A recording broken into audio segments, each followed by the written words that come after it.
কেন? 3 বোতল মাছ নিয়েছি, কাটাইগুলো 90 টাকা নিয়েছি। কি মাছ? ভুসো চিংড়ি নিয়ে এসেছি, বড়া খাবো। তারপরে যে ছোট ছোট পুঁটি মুটি দিয়ে চুনো মাছ থাকে না, কাঁচা টমেটো রয়েছে, টক খাবো। আর খয়রা ইলিশ নিয়েছি 500, পাতায় ভাজা খাবো। পাতায় ভাজবে কখন? দোকানে যেতে হবে না? মালা গাঁথা আছে, তোমার চিন্তা কি? কি আমি পাতা মুখে কেটে এনে দিচ্ছি। পাতায় মাছ ভাজতে পারবো না, পাতায় মাছ ভাজতে সময় লাগে। আমি করে দিচ্ছি। না না, ছোট ছোট খয়রা ইলিশ গোটা গোটা রয়েছে। না, আমার ভালো লাগে না।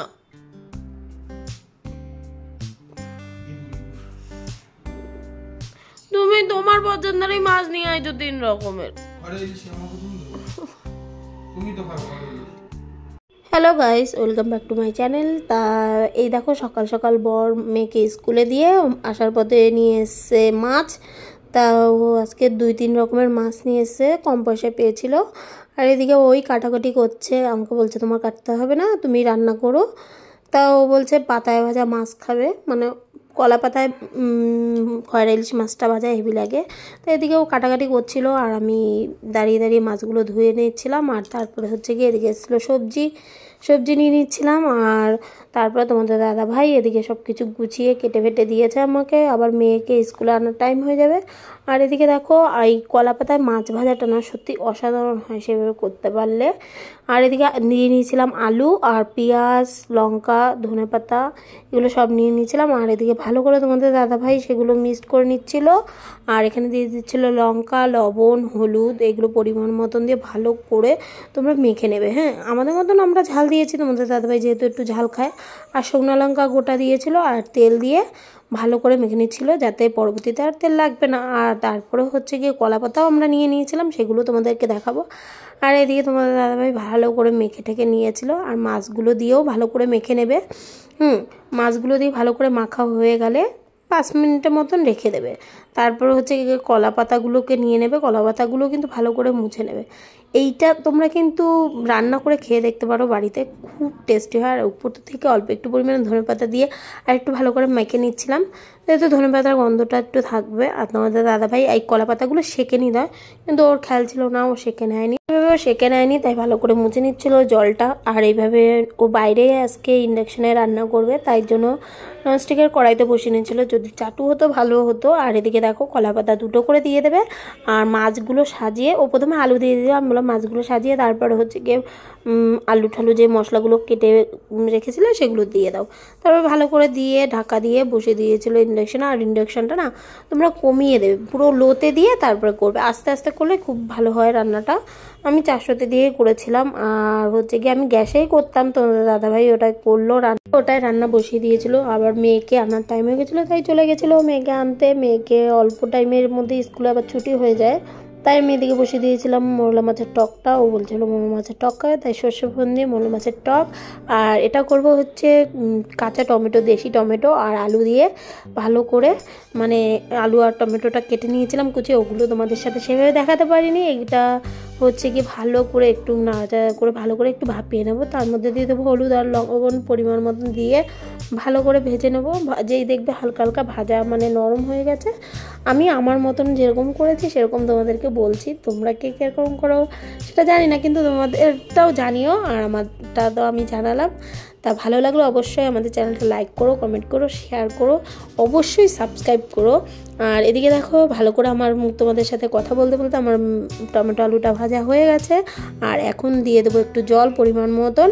আর জল যেই দেওয়া একটু ফুট উঠবে তখন দিয়ে দেবো যে মোরলা মাছগুলো ধুয়ে রেখেছিলাম তোমাদের দাদাভাই। আর এখানে জল ঝাড়াতে রেখে দিয়েছিলাম, মাছগুলো পুরো ঢেলে দিয়ে দেবো একটু ঢাকা। হ্যাঁ, সেদ্ধ হয়ে যাবে, মাছগুলো সেদ্ধ হবে, ওগুলো সেদ্ধ হয়ে যাবে।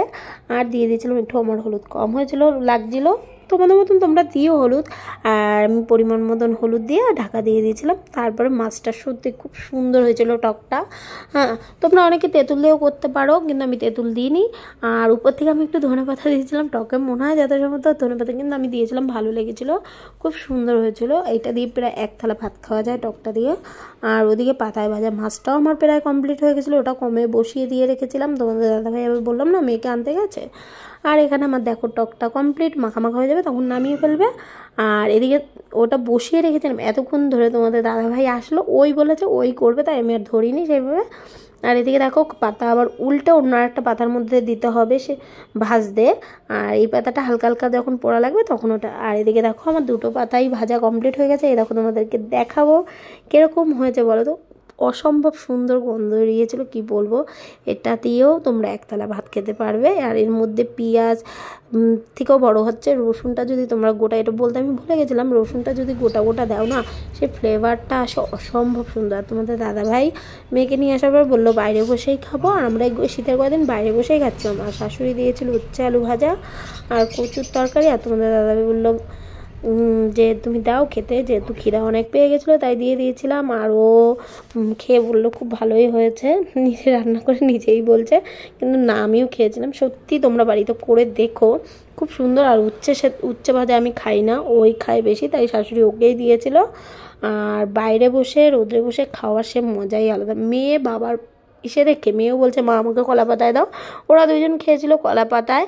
হ্যাঁ, আর মেয়ে গরমের জন্য খেতে পারছিল না, আমি তারপরে মাখিয়ে দিয়েছিলাম। পরে যখন রান্না হয় 2-3 পদ হয় আমাদের বাড়িতে, মানে আমি রান্না করেছি 2 পদ, আমিও দিয়েছি শ্বশুর শাশুড়িকে, আর শাশুড়িও দিয়েছে। কচুগুলো দেখছো তো, এই কচুগুলো না আমার মাসি বাড়ি মানে বাড়িতে লাগায়, ওদের বাড়িতে একটুকু গলা ধরে না, কচুটা এতটা ভালো পুরো নরম। রাত্রে প্রায় 9:43 মতন বাজে। এখন তোমাদের দাদাভাই সকালে এই চিংড়ি মাছ ভুসো চিংড়ি এনেছিল, তা এখন হচ্ছে কি ফ্রিজে ছিল, এটা এখন ও করবে বড়া, তাই হচ্ছে গিয়ে এই চিংড়ি মাছ নিয়ে নিয়েছে। আর কি কি নিয়ে নিয়েছে তা চলো তোমাদেরকে দেখাই কি কিভাবে ও বড়াটা তৈরি করে। এখানে কি কি নিয়ে নিয়েছে, পেঁয়াজ আছে, ধনেপাতা, লঙ্কা।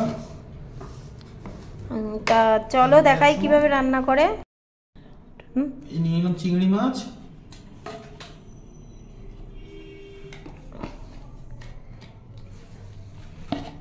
মধ্যে যাচ্ছে পেঁয়াজ কুচি, লঙ্কা কুচি, ধনেপাতা কুচি।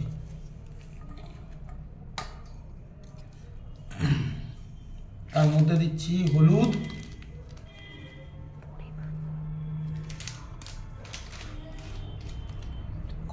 গরম মশলা,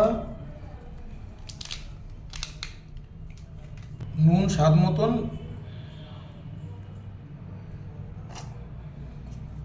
আর দিচ্ছি অল্প লঙ্কার গুঁড়ো। যার যেরকম ঝাল পছন্দ সে সেরকম দিয়ে নেবে, আমার একটু ঝাল ঝাল হলে ভালো লাগে বড়টা খেতে, এই জন্য একটু লঙ্কার গুঁড়ো দিলাম। আর যাচ্ছে বেসন,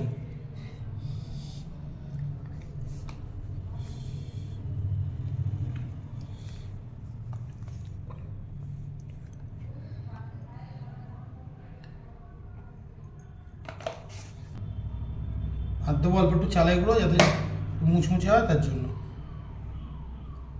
ভালো করে ওটাকে ভালো করে মাখিয়ে জাকিয়ে নিচ্ছিল। আর ওর সাথে আমি একটু শয়তানি মাঝে মাঝেই করি, আর পরের হাতে খাওয়া সে মজাই আলাদা। ও রান্না করে মাঝে মাঝেই নতুন নতুন আইটেম করে খাওয়ায়, তোমাদের এরকম কে কে করে খাওয়ায়। আর এদিকে দেখো ভালো করে মাখিয়ে নিয়েছে, আর ও দিয়ে দিচ্ছিলো একটু কালো জিরা যাতে ভালো লাগে খেতে, টেস্টি টেস্টি হয়। আর এদিকে আবার রাত্রেবেলায় বলছে আমি ইন্ডাকশানেই রান্না করবো, তাই আমি বলছি করো, তোমার ইচ্ছে তুমি করো।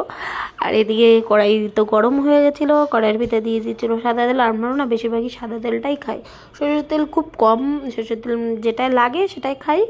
আর এদিকে বরমশাই বলছে ভাজতে পারবো না, তার আগে তোমরা খেয়ে নেবে। আমি বলছি ওটা তো কথা না, এই সমস্ত জিনিস হচ্ছে লোভনীয় মুখরোচক জিনিস, তাই এটাগুলো খেতে সেই মজা লাগে।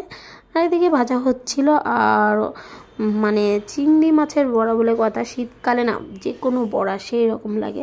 গ্যাসের পাতায় ছিলাম কদিন ভুগছিলাম, কিন্তু এগুলো খেতে সেই মজা লাগে। আর সত্যি কথা বলতে সেই টেস্টি হয়েছিল। আর এদিকে দেখো গল্প করতে করতে তোমাদের দাদাভাইয়ের পেটা ভাজা কমপ্লিট হয়ে গেছিলো, একটু লালচে লালচে করে ভেজে নিচ্ছিল, যেহেতু কড়া কড়া না হলে ভিতরের জিনিসটা তো সেদ্ধ হবে না।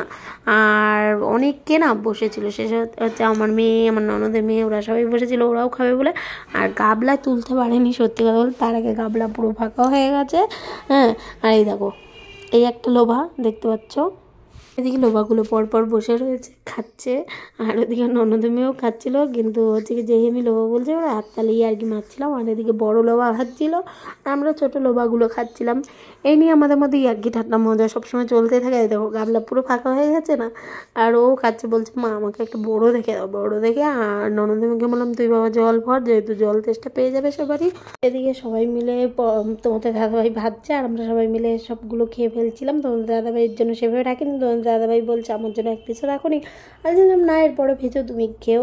আর কি বলো তো, এই সমস্ত জিনিস সামনে থাকলে না খেতে ইচ্ছা করে, আর আমরা তিনজন মিলে খেয়েই যাচ্ছিলাম।